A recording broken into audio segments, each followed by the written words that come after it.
Hi guys, welcome to Cheery Conversations Home Edition.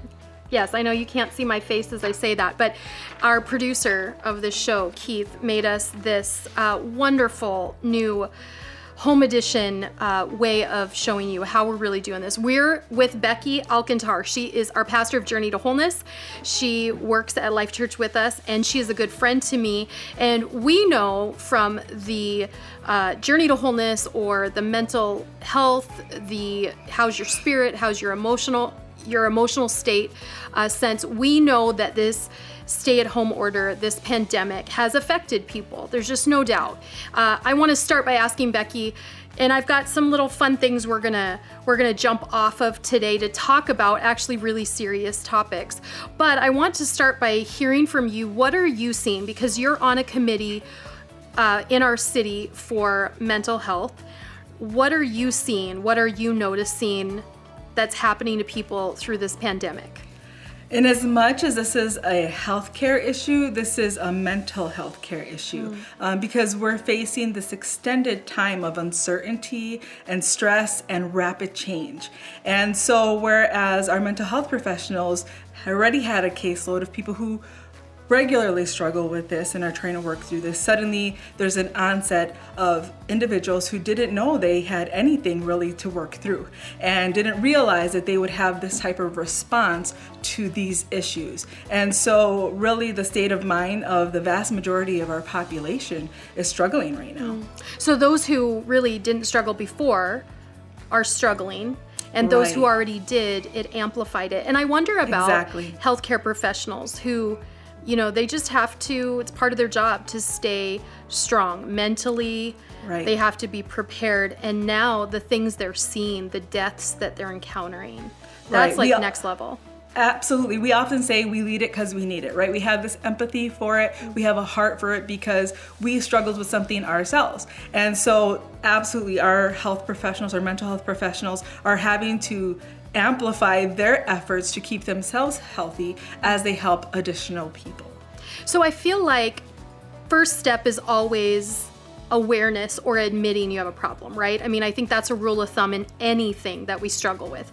If we can't admit that we're struggling, Pastor recently, or we did a throwback to his depression message in the series It Is Difficult, and we aired that, and we've aired it again for a Throwback Thursday, and then we posted it again from YouTube to say, and this was a huge statement he said, it's okay to not be okay. And that is the first step, because when we can't admit that, then it's hard to move forward. Now, there's some people, they're already there. They're already like, I'm not okay, I wasn't okay before, I'm in a really dark place. But for those of the people watching who just need to know it's okay to say they're not okay, and then the second step is to realize you're not alone, right? So I have this comic strip that I'm gonna share my screen so that you can see it as well. But I tore it out of the New York Times, and so I wanna give credit to the New Yorker magazine, The New Yorker magazine. Sean got me a subscription because I'm a Malcolm Gladwell fan, and he used to write, I think still does a little bit. So I love the writing in there.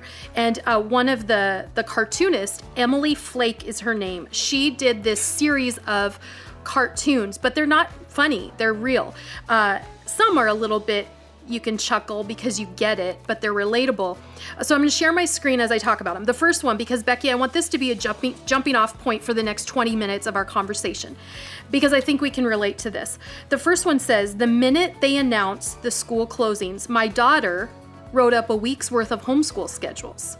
She listed then foundations, then CGI math, and the mom is saying, I don't know what any of that means. Can I introduce you to the joy of the freelance schedule? And I looked at that and I thought, yeah, that's probably me with my kids. But with that, I feel guilt, but it's so true. I'm like, I can't help you with geometry. So how many people are probably feeling this way, right? Absolutely. You're either wired one way or the other. This either is your opportunity to get all the lists and accomplish all the things that you ever hope to be able to do and become that teacher, right? All of us, well, maybe not all of us, but some of us played with dollies and some of us play teachers, right? And that, if that was inside of you, that's what you're doing right now, and you're thriving, or you were thriving for a bit because you're like, okay, this is like temporary, I can do this. Or it's your worst nightmare, right? Like all those kids who had the lists.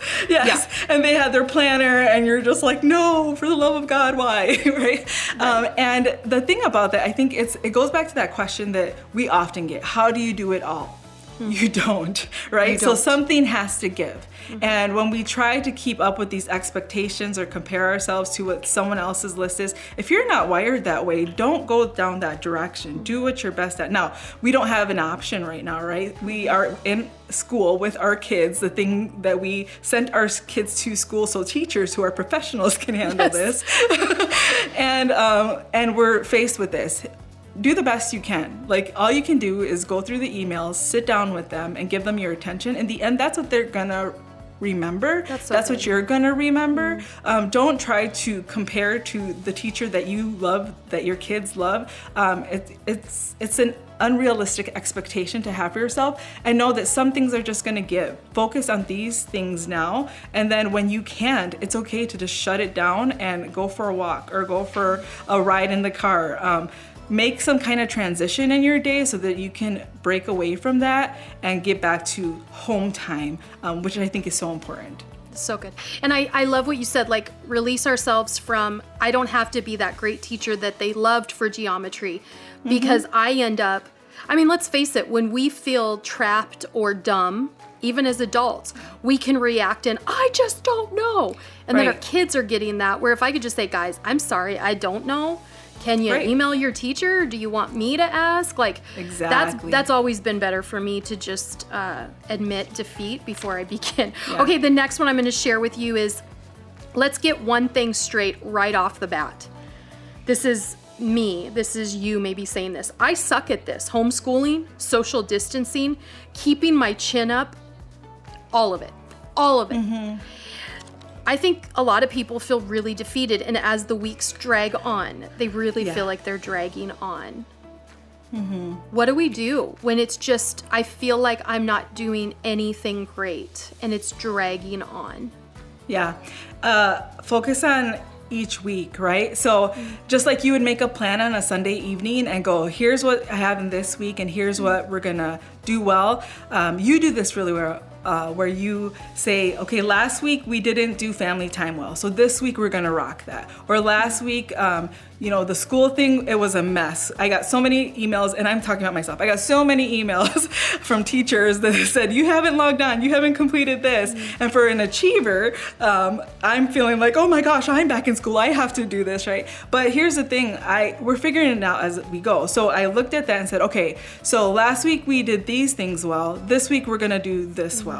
And then start the week fresh. And you kind of have to do that reset, just like you did, get dressed in the morning, it feels better. Whereas before, I keep saying it's the upside down world, whereas before you would leave work and you get into your comfy clothes and that was great. Now, actually getting dressed up and fixing your hair and taking a shower and putting your face on actually feels really good, and it really changes your perspective and outlook for that week and gets you ready to conquer that week. And then what are your objectives that week? We don't have to get them all right this week, but we can address the ones that we didn't do so well last week, so we don't feel that perpetual, I can't handle this, I don't know what's going on. That's so good. So it's creating a rhythm, and it's making ourselves feel productive in some way. Right. I love that. And it's true, like when I actually did my hair and makeup today, although I was like, oh, I don't really have to do this that much anymore, it's changing the rhythm and the routine. Absolutely. I love that. Okay, our next one I'm going to share. I see a lot of parents on social media sticking to their schedules and doing cool projects with their kids. And this cartoon shows a mom saying, and probably posting on Instagram, and that's how you recreate the Bronx Zoo out of cardboard. And then at the bottom it says, we are not that family. I mean, I know this is kind of staying on the school route. Right. But the comparison thing, like right now, I need to probably scroll less than ever, not more, because we're still going to do what we always do. We're going to see people posting their highlight reel, not them at their worst. Some people are probably like, yeah, this is me at my worst, and I finally can just share that. But I could be crippled by the families that have, repaint, and I do interior design. I like redoing rooms, but I've looked at some people who've like redone their entire living room, and I could go, oh, I Yeah. sat on the couch yesterday, because comparison is the great crippler. So I'm going to move on to the next one because I really want you to speak to this. When I was a kid, my mom spent a lot of time depression napping. Inertia in the face of adversity is a family trait. And it shows the little girl tapping her mom who's in bed saying, Mom, Mom. And then the sound looks like the mom saying, just a few minutes, go away. And then it says at the bottom of it, I don't want these to be my daughter's memories. And I want to repeat that. When I was a kid, my mom spent a lot of time depression napping. Speak to that, because when we really can be in our bed, in our pajamas, on the couch, under a blanket, like we really, for people who are not essential workers, that's what they can do every day and nobody needs them to go anywhere or do anything. I've never heard that, depression napping. Can you speak to that? It's basically when you think about depression is basically you're feeling this high level of pressure, stress, anxiety, worry, you're scared, you're fearful. And what our body wants to do, and so I was thinking about this, how that really relates to like the physical sickness, that the virus that's going around right now. Your body wants to shut down. It wants to shut down because you are at such high levels. Your hormones are rushing, your mind is rushing, your heartbeat is rushing, and your body wants to slow that down. And so you're gonna feel tired. You're gonna feel like, I just want to nap, that I don't want to do anything. You're literally gonna feel this heaviness in your body because your brain and your body is trying to help you to recover from that. So you have this tendency, you're gonna want to do that. And there's nothing wrong with that and doing that for a time period. That is absolutely okay. But even in this virus, we're seeing an extended period of time doing that will work against you, right? So then you start to feel like you're going into that dark pit that then you're gonna have to climb out of. And it gets heavy because your body is going, no, you've been so worked up and so worried. And so we need to slow this down or you're gonna make yourself sick, right? We can affect our immune system. And so while we can't do that for extended periods of time, we do have to listen to what is our body saying to us right now, because we need to slow down this anxiousness and the stress that we're going through.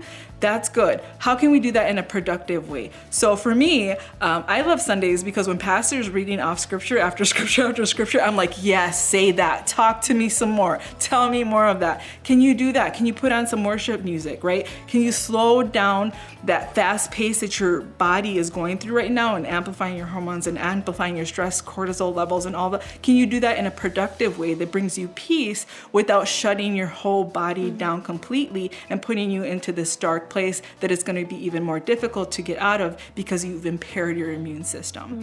And so then how can you invite your kids into that as well? So for us, we go on long drives. We say we chase sunsets, and we literally chase sunsets. We're looking for the best view at the exact perfect time to see that beautiful sky that God puts up for us every night. We can do that. We're still isolating. We're still in our vehicle.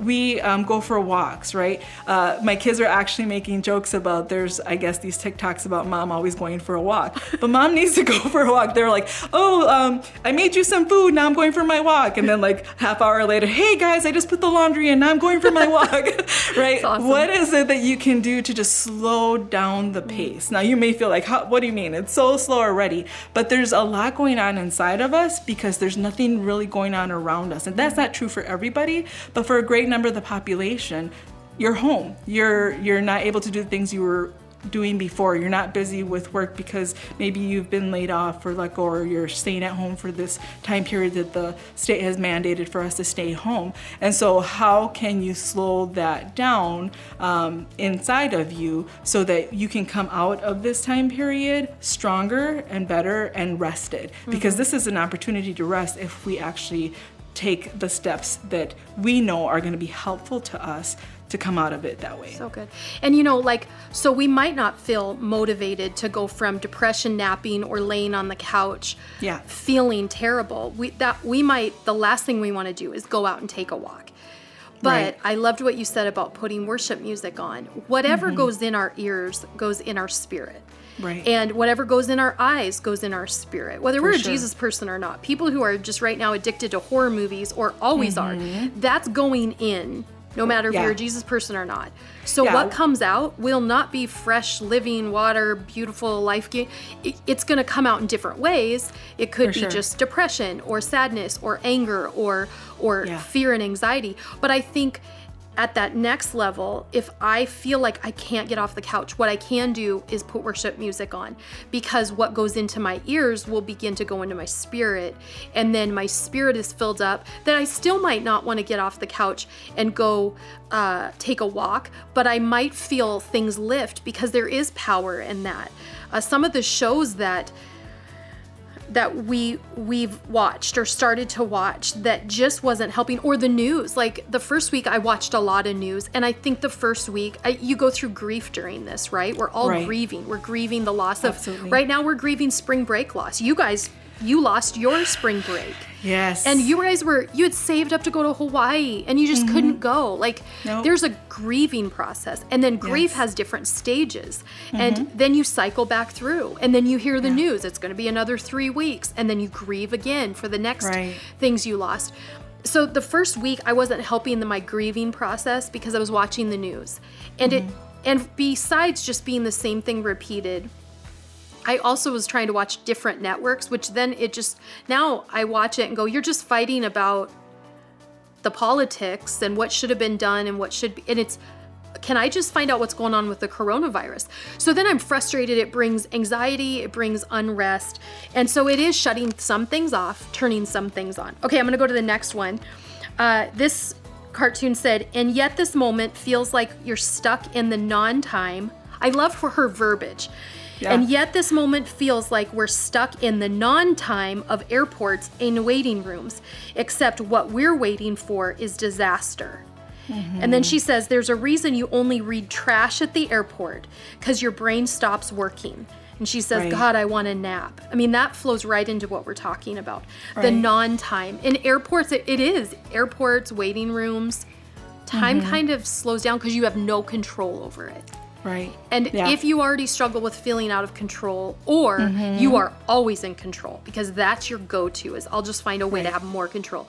There's no controlling this narrative. No. And so the waiting time is so hard. So we just went through Easter weekend, right? And you go from Friday, so like all of the hopes and anticipation that the people had and the expectations they had, suddenly their savior, like Dead. generations had been waiting for this, right? And he dies on a cross like a criminal. Like, what just happened? And then they're plunged into Sabbath time, right? Where they can't go to their neighbors and like they can't get on the news and have discussions and arguments about it. They can't go do anything. If they were fearful, they can't run away or they can't hoard food. I mean, they couldn't do anything. And it's in that waiting, right? Now they knew that there was a Sunday coming, and we know that as well. This is temporary, right? We don't know the length of it, but we know that it's temporary, that there's going to be a Sunday for us as well. But that waiting time was just as excruciating. There's uncertainty, there's questions, there's worry, there's isolation that we all go through.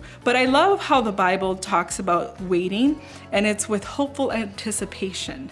And I think because we just had the Easter weekend, the feeling of this weekend was different. Even though we had the Sabbath, even though there was this long time, even though we knew we were still in the waiting, and there was this hopeful anticipation of, well, Sunday's coming. And so we saw people getting dressed up for Sunday and doing their egg hunts and having family dinners. And we were just as excited for that Sunday as if we were going to our family members' houses and in big parks and having big gatherings and going to church.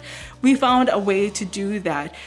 Can we be in this waiting time with hopeful anticipation? What are you hoping for? What are you planning for? What are you envisioning? It's all in your perspective. If you stay in today or in yesterday or stay in the grieving process, right? And it's perfectly okay to grieve, but there's stages of grieving, right? So there's denial, and then there's bargaining, and then there's anger and depression, and then acceptance. And our goal is to get into that acceptance where we have a peace about, this is the situation right now, but I have this hopeful anticipation of the days to come, and I'm going to take advantage of what we have right now to do things in a different way. And how can I how can I be present right now so that I don't miss out on this time? So often we have a daughter who's getting ready to go off to college, and we were already like feeling it and getting like, oh, she's gonna leave us, our baby girl, right? And yet now we have this opportunity to spend more time with her than ever before. So before she goes off and leaves the nest, we now can spend time and have conversations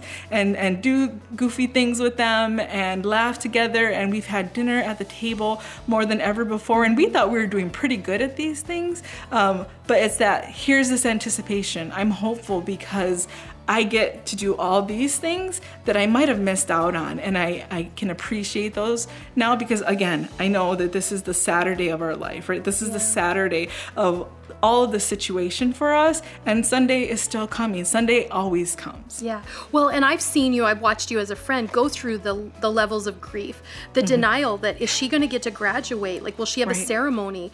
There is no spring break her senior year. There is no, and you were going through all of the denial and then the acceptance, the anger, the sadness. All of it. You've gone through all that, but it sounds like now that you're in this acceptance of wait, the hope or the good part is we'll never look back at the last semester of our eldest daughter's senior year and think, man, I just wish we would have had more time with her.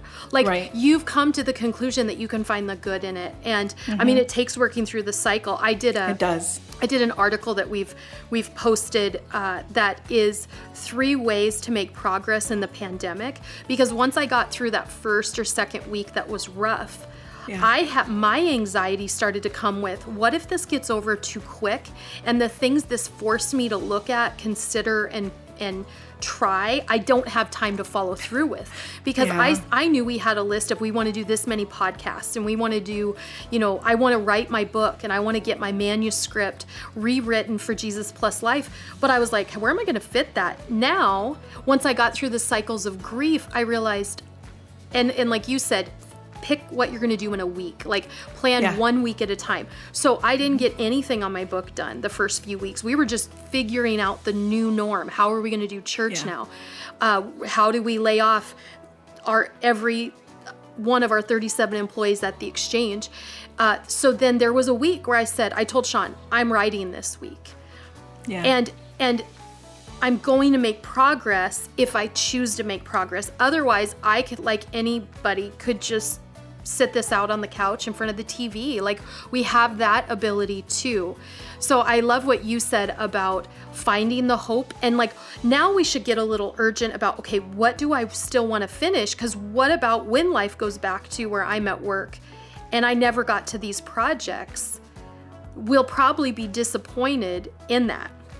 And I want to go back to what you said, like you had to give in to that point of, I have to just grieve this. I have to feel this. So Ecclesiastes tells us that we don't bypass the crying and the weeping in the morning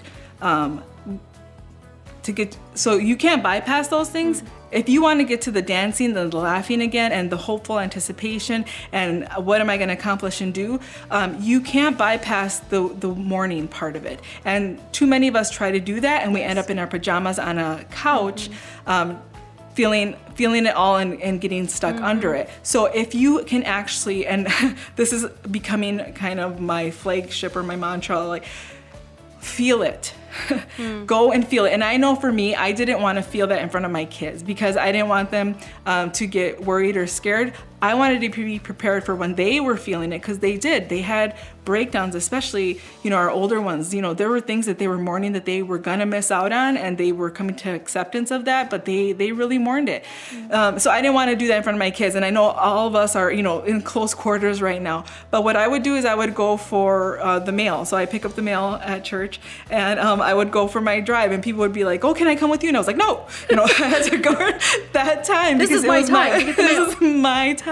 But it was my 10 minutes, and then I would just allow myself to feel the intensity of what was happening and process it. If we don't feel those things, we just carry them with us into the good things, and then they taint the good things to come, right? Or we never can get to those good things, and then we wonder, why are we still stuck in this place? It's because you actually have to feel it, acknowledge it. Like you said right in the beginning, we have to acknowledge that this is really hard, and this is wearing on me, and I'm tired, and I'm disappointed. And when we do those things, it's like this breath of fresh air, right? And hopefully it's a sunny day when you go for your little ride or your walk, and you come back and you can face what's next and move on into the new things that you know that you want to do and can accomplish. You're just feeling the weight of everything that's happened, and a lot has happened. It's a lot in a small amount of time for anyone to deal with. Well, and so don't you think we come from we're from the North.